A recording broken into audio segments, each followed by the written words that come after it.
इस्लामाबाद में खुदकुश हमला करने वाले दहशतगर्द के घर पेशावर में छापा। खुदकुश बमबार के 2 भाइयों समेत 4 अफराद को हिरासत में लिया गया। तफ्तीशी ज़राए के मुताबिक खुदकुश बमबार का शनाख्ती कार्ड धमाके की जगह से मिला था। मुबैना हमलावर की शनाख्त 32 साला यासिर के नाम से हुई। खुदकुश बमबार कई माह अफगानिस्तान में भी मुकीम रहा है। बार के 2 भाइयों समेत 4 अफराद को हिरासत में लिया गया। तफ्तीशी ज़राए के मुताबिक खुदकुश बमबार का शनाख्ती कार्ड धमाके की जगह से मिला था। मुबैना हमलावर की शनाख्त 32 साला यासिर के नाम से हुई। खुदकुश बमबार कई माह अफगानिस्तान में भी मुकीम रहा है। बार के 2 भाइयों समेत 4 अफराद को हिरासत में लिया गया।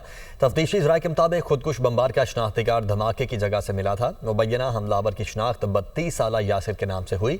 खुदकुश बमबार कई माह अफगानिस्तान में भी मुकीम रहा है।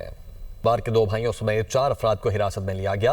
तफ्तीशी ज़राए के मुताबिक खुदकुश बमबार का शनाख्ती कार्ड धमाके की जगह से मिला था। मुबैना हमलावर की शनाख्त 32 साला यासिर के नाम से हुई। खुदकुश बमबार कई माह अफगानिस्तान में भी मुकीम रहा है।